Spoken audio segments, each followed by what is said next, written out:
Hello everyone, कैसे हैं आप लोग। मैं आपका दोस्त शाहिद अली हसरत फिर से हाजिर हूं चाइल्ड डेवलपमेंट एंड पेडागोजी का एक और वंडरफुल सेशन लेकर।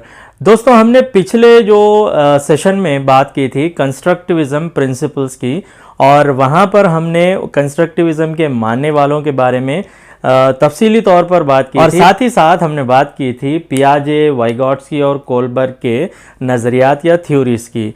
तो पिछले जो कॉग्निटिव डेवलपमेंट थ्योरी का जो पहला हिस्सा था उसमें हमने बेसिक्स के बारे में बात की थी, और अब आज से हम शुरू करने वाले हैं 4 जो मोस्ट इम्पॉर्टेंट स्टेजेस जो पियाजे ने बताए हैं, उन स्टेजेस के बारे में अब हम तफसीली तौर पर गुफ्तगू करेंगे। एक एक वीडियो में एक ही स्टेज पर हम बात करेंगे और उससे रिलेटेड छोटे बड़े तमाम पॉइंट्स को हम कवर करते हुए क्वेश्चंस कैसे पूछे जा सकते हैं टेट और सीटेट में, इस बारे में हम एक एक वीडियो में गुफ्तगू करेंगे। तो आप तैयार हैं?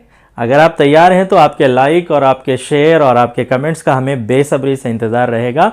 तो चलिए शुरू करते हैं आज का सेशन।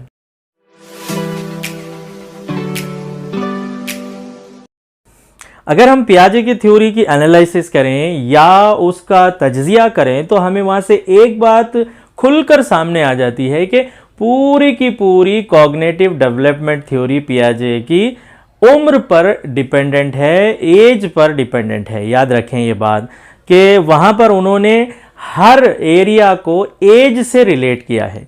जैसे कि हम पीछे यहाँ पे बोर्ड पर भी मौजूद कुछ स्टेजेस हम अभी बात करेंगे, उससे पहले मैं आपको बता दूं कि उन्होंने हमारे जो थिंकिंग प्रोसेस या मेंटल एबिलिटीज़ को रास्त तौर पर उम्र से जोड़ा है। तो वो किस तरह से जोड़ा है वो आज के सेशन में हम ज़रूर देखेंगे। तो यहाँ पर मैं आपको एक बात बताना चाहूँगा कि कॉग्निटिव डेवलपमेंट जो थ्योरी है, ये थ्योरी 4 स्टेजेस पर डिपेंड करती है। Number 1 is sensory motor stage, number 2 is pre operational stage, number 3 is concrete operational stage, number 4 is formal operational stage। तो यहाँ पर ये जो सेंसरी मोटार स्टेज है, ये बर्थ टू 2 ईयर्स या इन्फेंसी का जो पीरियड होता है वो यानी 0 to 2 ईयर्स का ये सेंसरी मोटार स्टेज है। बच्चा इसमें क्या करता है, कैसा बिहेव करता है, उसके क्वालिटीज़ क्या होते हैं, हम थोड़ी ही देर में इस पर देखेंगे। और इसी तरह अगर हम देखें तो प्री ऑपरेशनल स्टेज जो टॉडलर्स जो होते हैं छोटे, तो उनको लिया गया है यहाँ पर 2 to 7 ईयर्स उनकी एज है। वो बच्चों को जिनकी उम्र ये 2 से 7 साल की होती है, इस स्टेज में उन्हें रखा गया है। और इसी तरह 7 से 11 साल की उम्र के बच्चों को कॉन्क्रीट ऑपरेशनल स्टेज में रखा गया। 11 ईयर्स एंड अबाव जो होंगे, एडोलेसेंट या एडल्टहुड जहाँ से स्टार्ट होगा, तो उन लोगों को फॉर्मल ऑपरेशनल स्टेज में रखा गया है। तो हम आगे बढ़ते हैं और देखते हैं कि सेंसरी मोटर स्टेज क्या है, प्री ऑपरेशनल स्टेज क्या है, पियाजे ने क्यों ये 4 स्टेजेस पर बच्चों की जो मेंटल एबिलिटीज़ या थिंकिंग प्रोसेस को बयान किया है। एक एक को तफसीली तौर पर और क्वेश्चन आंसर बेस पे इसको हम गुफ्तगू करते हैं। कहीं जाइएगा नहीं, वीडियो को लास्ट तक देखिए क्योंकि ये वीडियो काफ़ी अहम होने वाला है। तो चलिए शुरू करते हैं सेंसरी मोटार स्टेज से। पियाजे ने जो सबसे पहला स्टेज बताया है वो है सेंसरी मोटार स्टेज, यानी ये जो स्टेज है ये 0 to 2 ईयर्स के दरमियान के जितने भी बच्चे हैं वो तमाम को ये सेंसरी मोटार स्टेज में रखता है। तो क्यों रखता है वो अभी देखेंगे। तो उससे पहले इसको रिलेट करने के लिए एक बात मैं आपको बता दूं कि senses are the main gate of knowledge. हवासे खमसा जिसे कहते हैं, हिस जिसे कहते हैं, वो नॉलेज को हासिल करने का मेन गेट कहलाते हैं। जैसे छूकर, चखकर, टेस्ट करके, सूंघ के और महसूस करके हम किसी चीज़ के बारे में कुछ एक ख्याल या तखय्युल हमारा पैदा करते हैं कि उस ताल्लुक से हम एक इमेजिन या उसके ताल्लुक से कुछ इन्फॉर्मेशन हम क्रिएट कर सकते हैं।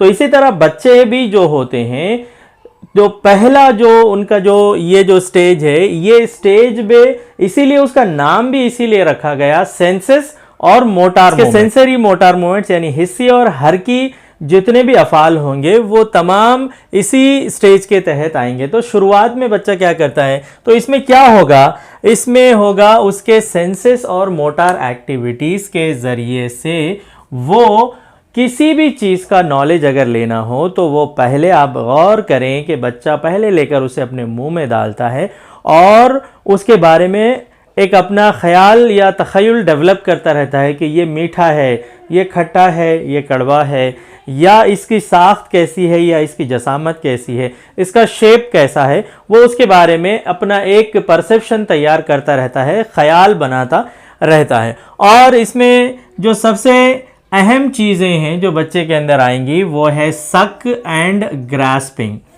तो कोई भी चीज़ को लेकर उसे चूसता है और उसके ताल्लुक से इंफॉर्मेशन लेता है। और आप देखिए कि कोई भी चीज़ बच्चे को दी जाए हाथ के साथ उसे ग्रास्प करता है। और इसी तरह से इस स्टेज में बच्चा ऑब्जर्व एंड इमिटेट करता है, किसी भी चीज़ को मुशाहिदा करता है और उसी तरह से उसको करने की कोशिश करता रहता है, इमिटेट करता रहता है, यानी किसी चीज़ को देखना और उसी तरह करने की कोशिश करना। तो और साथ ही साथ इसमें memory start to develop in systematic way, यहाँ से उसकी जहनी सलाहियतें सिस्टमैटिक वे में डेवलप होना या नमू पाना या नशोनुमा पाना शुरू हो जाती है इस स्टेज से। और साथ ही साथ ऑब्जेक्ट परमानेंस आता है। देखिए यहाँ पे क्वेश्चन बनता है और यहाँ पर भी एक क्वेश्चन बनता है। तो क्या क्वेश्चन बनता है, तो देखेंगे कि ऑब्जेक्ट परमानेंस किसे कहते हैं। ऑब्जेक्ट परमानेंस ये है कि इसको हम दो हिस्सों में समझेंगे। सबसे पहली चीज़ कि अगर कोई चीज़ बच्चा 18 महीने से पहले, याद रखें ऑब्जेक्ट परमानेंस 18th मंथ के बाद आता है, 18 महीने के बाद ऑब्जेक्ट परमानेंस बच्चे में आता है। तो उससे पहले क्या होता है, out of site is out of mind, वो ये सोचता रहता है कि उसके सामने फॉर एग्जाम्पल एक कोई खिलौना रख दिया जाए और वो खिलौना वहां से हटा दिया जाए, तो 18 महीने से पहले ये समझता है कि वो खिलौना एग्जिस्ट ही नहीं करता। लेकिन 18 महीने के बाद उसके अंदर ऑब्जेक्ट परमानेंस आ जाती है, यानी वो अपने खिलौने को महसूस करता है, वो अपने खिलौने को देखकर उसका ऑब्जेक्ट परमानेंटली अपने दिमाग में स्टोर करता है। और अगर वो खिलौना कहीं उसे दिखाई ना दे तो वो उसे ढूंढता है घर के किस हिस्से में वो खिलौना मौजूद है। आप इसको एक मुशाहिदा भी आपके घर में अगर है तो करके देखें आप, तो किसी कवर के नीचे या किसी कपड़े के नीचे वो खिलौना रख दें और उसको ऊपर से उस खिलौने का हाल मतलब शेप वगैरह बताएं, तो वो ज़रूर अपने खिलौने को पहचान जाएगा और उठाकर अपने खिलौने को ले लेगा। तो ये होगा, तो यहाँ पर कि खिलौना उसकी आंखों के सामने मौजूद ना भी हो या उसकी अपनी कोई चीज़ जो उसकी आंखों के सामने मौजूद ना भी हो, लेकिन उसका परमानेंट ऑब्जेक्ट उसके दिमाग में होगा और वो सोचेगा कि भाई ये खिलौना मेरा कहीं ना कहीं खोया हुआ है, ये ऑब्जेक्ट परमानेंस है। तो यहाँ पे एक और सवाल यहाँ पे क्या बनता है कि ये एज में 0 to 2 years में बच्चा किन चीज़ों से सोचता है, तो वो उसके सेंसेस हैं जिसके ज़रिए से वो सोचता है। एक सवाल पूछा जा चुका है सीटेट में, सवाल यह है कि वो कौन सा स्टेज है जहां पर बच्चा अपने आँखों, कानों और मुंह और हाथों के ज़रिए से सीखता रहता है। तो जवाब यही है कि वो स्टेज है सेंसरी मोटर स्टेज। तो आइए आगे बढ़ते हैं और देखते हैं कि यहाँ पर वर्क इन पर्टिकुलर डायरेक्शन। तो 2 साल तक के करीब का बच्चा क्या करता है, जो काम है उसको एक पर्टिकुलर डायरेक्शन में करना शुरू करता है। जैसे उसके सामने कुछ चीज़ें अगर आप रखें तो वो उसे जमाने की कोशिश करता है, या कोई चीज़ उसको जैसे बड़ों को देखना इमिटेट करते हुए उसको उस तरह से करने की कोशिश करता है। साथ ही साथ सिंपल टू कॉम्प्लेक्स मूवमेंट उसके अंदर डेवलप होते रहते हैं, या सिंपल टू कॉम्प्लेक्स मूवमेंट्स वो करने लगता है और सीखने लगता है कि चीज़ें किस तरह आसान से पेचीदा चीज़ें वो करने की कोशिश करता रहता है। तो अब ये जो स्टेज है इसमें यहां से तो दो सवालात बन चुके हैं, ये दो सवाल जरूर पूछे जा रहे हैं। मैंने कहा है कि पियाजे को हर वो एग्जाम में जहां पर चाइल्ड डेवलपमेंट एंड पेडागोजी पूछी जाती है वहां पर जरूर पूछा जाता है। तो आइए इस स्टेज को और भी सब स्टेजेस के जरिए से हम सीखने की कोशिश। पियाजे ने क्या क्या सब स्टेजेस दिए हैं और वो कौन सी उम्र से ताल्लुक रखते हैं। जैसा कि हम यहाँ देख सकते हैं कि 0 to 2 years कहा गया है, लेकिन 0 to 1 month, 0 to 2 month, 0 to 3 month, 0 to 1 year, क्या क्या स्टेजेस हैं वो हम थोड़ी देर में देखते हैं। देखिए पियाजे ने ये जो सेंसरी मोटर स्टेज है इसके 6 सब स्टेजेस भी हमें बताए हैं जो बहुत कम बुक्स में मौजूद है। तो ये जो 6 सब स्टेजेस हैं वो ये हैं कि stage of reflex activities, primary circular reactions, secondary circular reactions, coordination of reactions, tertiary circular reactions और अर्ली रिप्रेजेंटेशनल थॉट। तो ये 6 सब स्टेजेस को हम तफसीली तौर पे देखेंगे। ये काफ़ी इंपॉर्टेंट है, बहुत अहमियत रखते हैं, यहाँ से सवालात भी पूछे गए हैं। तो जो सबसे पहला स्टेज है स्टेज ऑफ रिफ्लेक्स एक्टिविटीज, ये 0 to 1 month का होता है।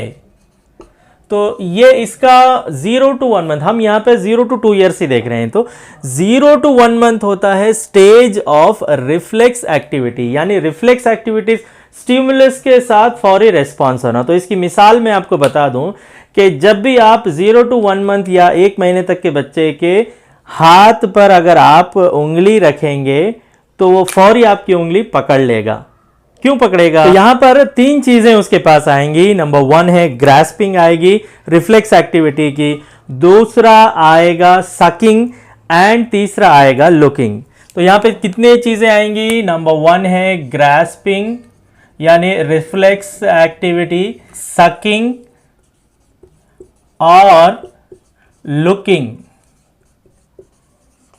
अब आप यहां पे सवाल बना सकते हैं कि 0 to 1 month के लड़के में या बच्चे में जो पहला स्टेज होगा वो स्टेज ऑफ रिफ्लेक्स एक्टिविटीज होगा, जो जिसका पीरियड होगा 0 to 1 month, और यहाँ पे 3 चीजें उसके अंदर डेवलप होंगी। ग्रास्पिंग होगी उसकी ग्रिप से, और सकिंग होगी और लुकिंग। अब उसके बाद जो दूसरा स्टेज है वो है प्राइमरी सर्कुलर रिएक्शन। तो इसका जो पीरियड होगा ये होगा 1 to 4 months का। याद रखिए ये जो दूसरा स्टेज है ये 1 to 4 months का होगा। और यहाँ पर जो स्कीमास उसके जो बने हैं 0 to 1 month में, उसमें कोऑर्डिनेशन होगा, और यहाँ पर जो भी काम करेंगे बच्चे दे डू इट रिपीटेडली। क्या करेंगे? बार बार करेंगे। आप देखिए एक ही चीज बार बार करेंगे। और यहाँ पे कुछ अगर मैं आपको मिसाल दूं तो जो थंब सकिंग है, अंगूठे को जो चूसते हैं बच्चे, दे डू इट रिपीटेडली। जब भी आप उसका हाथ निकालो फिर वो वहीं ले जाएगा, जब भी हाथ निकालिए फिर वहीं ले जाएगा। क्यों? क्योंकि it gives them soothing feeling, relax feeling उसको देता है। तो यहाँ पे कोई भी चीज वो रिपीटेडली करते हैं इस स्टेज में। तो ये सर्कुलर रिएक्शन का मतलब वही है, सर्कुलर रिएक्शन वो मुसलसिल इस चीज को करते रहते। अब उसके बाद आता है तीसरा स्टेज और वो है सेकेंडरी सर्कुलर रिएक्शंस का। तो यहाँ पे देखिए प्राइमरी सर्कुलर रिएक्शन से वो सेकेंडरी सर्कुलर रिएक्शन की तरफ जाता है, और इस स्टेज का जो ड्यूरेशन है वो शुरू होता है 4 मंथ से और ख़त्म होता है 8वें महीने या 8th मंथ पे, 4 to 8 मंथ। तो यहाँ पर बच्चा क्या करता है? तो यहाँ पर उसके जो एक्शंस होंगे वो और थोड़ा कोऑर्डिनेटेड होंगे। यहाँ पर बच्चा जो यहाँ पे रिपीटेडली कर रहा था वो अपने प्लेजर के लिए कर रहा था, लेकिन यहाँ पर इस सेकेंडरी से सर्कुलर रिएक्शन में वो अपने माहौल के रेस्पॉन्स को मद्देनजर रखते हुए चीज़ों को दोहराते हुए करेगा। तो यहाँ पर रिपीटेडली कर रहा था, लेकिन देयर वाज नो एनवायरनमेंट, लेकिन यहाँ पर रिपीटेडली करेगा किसके लिए? एनवायरनमेंट का रेस्पॉन्स जानने के लिए, अपने माहौल का या जहाँ पे वो रहता है उनका रेस्पॉन्स लेने के लिए वो चीज़ों को दोहरा कर करता है। और इस स्टेज में अक्सर बच्चे हर चीज़, मतलब कोई एक चीज़ उनके मुंह में अगर रखी जाए तो वो दूसरी चीज़ को भी मुंह में रख कर देखते हैं और बतलाने की कोशिश करते हैं कि या I can do this, I can do that, I can put that in my mouth, ये भी चीज़ें मैं अपने मुंह में रख सकता हूं। इस तरह से वो कोई भी चीज़ को दूसरों को दिखाने या बताने के लिए रिपीटेडली करते रहते हैं थर्ड स्टेज में। अब उसके बाद आता है कोऑर्डिनेशन ऑफ रिएक्शन। ये जो कोऑर्डिनेशन ऑफ रिएक्शन का पीरियड होता है 8 to 12 मंथ्स का होता है। याद रखें 8 to 12 मंथ्स का ये पीरियड होता है। और यहां पर बच्चे गोल्स और उसके मीन्स पर खास तौर पर कोऑर्डिनेशन हासिल करना शुरू करते हैं। यानी कोई एक सिचुएशन से दूसरी सिचुएशन को सीखना शुरू करते हैं। अब जैसे आप उनको छोटी सी एक ट्राईसाइकिल वो ढकेल रहा था, लेकिन कोई बैठकर चलाने वाली चीज़ उसे अगर ला के दें तो वो इससे ढकेलना छोड़कर वो उसको बैठ के उसके साथ एक सिचुएशन से दूसरे सिचुएशन में कैसे कोऑर्डिनेट किया जाए वो यहाँ पर सीखता है। यानी काम से काम सीखता है और यूं कहें कि ये पुराने अपने जो नॉलेज को इस्तेमाल करते हुए नए सिचुएशन के साथ कोऑर्डिनेट करता है। I think you got my point. चलिए हम आगे बढ़ते हैं और जानने की कोशिश करते हैं कि टर्टियरी सर्कुलेटरी रिएक्शंस क्या हैं। ये मरहला काफ़ी अहम है क्योंकि ये 12 से 18 महीने का ये पीरियड होता है। यहाँ पर इस स्टेज में बच्चे ट्रायल एंड एरर के जरिए से बहुत सारी चीज़ें सीखते रहते हैं, ट्राई करते रहते हैं, मिस्टेक्स करते रहते हैं और सीखते रहते हैं और अपने माहौल को एक्सप्लोर करना शुरू करते हैं कि माहौल कैसा है, इसकी हैयत कैसी है, इसका स्ट्रक्चर, इसकी साख्त कैसी है, उसको जानने की कोशिश करते हैं। और माहौल में जो मौजूद चीज़ों पर ये यूं समझिए कि मिनी एक्सपेरिमेंट्स करते रहते हैं। इसीलिए तो पियाजे ने कहा है कि the childrens are the little scientist.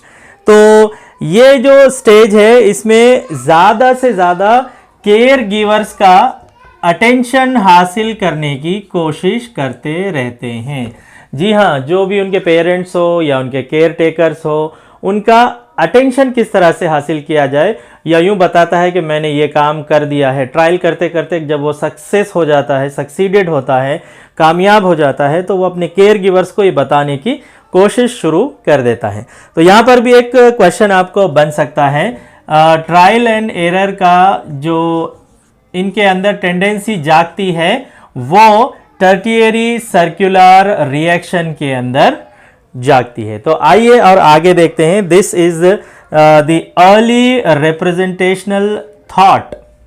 तो ये वो स्टेज है, ये काफी अहम है। देखिए यहां पर बच्चे में ऑब्जेक्ट परमानेंस आना शुरू होता है। ये वो मरहला है जो 18 से 24 महीने पर मुश्तमिल होता है और यहां पर आना शुरू होता है ऑब्जेक्ट परमानेंस। ऑब्जेक्ट परमानेंस के ताल्लुक से अभी हमने बात की थी। तो ये वो मरहला है जहां पे ऑब्जेक्ट परमानेंस आता है और यहां पे बच्चे अब तक फिजिकली हर चीज को देख रहे होते हैं, फिजिकली हर चीज कर रहे होते हैं, लेकिन अब यहाँ पे बच्चे अपने माहौल का मुशाहिदा करना शुरू करते हैं। यहाँ पर ये फिजिकली कम सोचेंगे और मेंटल एक्टिविटीज इनके यहाँ पर बढ़ जाएंगे इस स्टेज में। और जैसा कि हमने अभी कहा था कि ऑब्जेक्ट परमानेंस के बारे में कि खिलौना अगर उसका मौजूद ना भी हो तब भी वो अपने खिलौने के बारे में सोचता है और वो खिलौने को लाकर ढूंढता है, या उसे जहाँ पर रखा था अगर वो भूल भी जाए तो वहाँ घर में ढूंढकर उसे हासिल कर लेता है। तो ये जो 6 सब स्टेजेस हैं ये काफ़ी अहमियत के हामिल हैं। इनमें सवालात पूछे जा सकते हैं, तो आप इनका जो ड्यूरेशन है ये अच्छी तरह से याद रखें और इनके नाम अच्छी तरह से याद रखें। इसका एक PDF भी मैं नोट्स के साथ आपको ग्रुप में टेलीग्राम और हमारे व्हाट्सएप ग्रुप्स में आपको हम इसके नोट्स भी दे देंगे। तो यहाँ पर पहला जो स्टेज है पियाजे के कॉग्निटिव डेवलपमेंट थ्योरी का वो है सेंसरी मोटर स्टेज, और उसके 6 या 6 सब स्टेजेस के बारे में हमने बात की थी जो काफ़ी अहमियत के हामिल हैं। इससे मुख्तलिफ स्टेज के हर स्टेज का एक क्वेश्चन आपको बन सकता है। तो इस दूसरे वीडियो में हमने सिर्फ एक स्टेज लिया, सेंसरी मोटर स्टेज, और इसको हमने तफसीली तौर पर यहाँ पर देखने की कोशिश की है और बिल्कुल छोटा से छोटा पॉइंट भी हमने यहाँ पर कवर किया है। टेट और सी टेट में यहाँ पर इस एरिया से कुछ भी क्वेश्चन आपको पूछा जाए तो वो आप बिल्कुल ज़रूर इसको हल कर सकेंगे, इसको अटेम्प्ट कर सकेंगे और ज़रूर जो है इसका मार्क्स आपको ज़रूर मिलेंगे। तो एक वीडियो हम एक स्टेज पर बना रहे हैं और अगले वीडियो में हम इसका दूसरा जो स्टेज है वो स्टेज यानी pre operational stage 2 to 7 years का, उसका दूसरा वीडियो हम बनाएंगे। तो इस वीडियो में बस इतना ही, मिलते हैं अगले वीडियो में प्री ऑपरेशनल स्टेज के कुछ और नई बातों के साथ, एग्जामिनेशन पॉइंट ऑफ व्यू से जुड़ी हुई बहुत सारी और इंफॉर्मेशन के साथ। तब तक अपना खूब ख्याल रखें, पढ़ते रहें, देखते रहें वीडियोस और ज़रूर हमारे चैनल को सब्सक्राइब कीजिए। वीडियो अगर अच्छा लगा तो लाइक एंड कमेंट करना बिल्कुल भी मत भूलना। Thank you very much.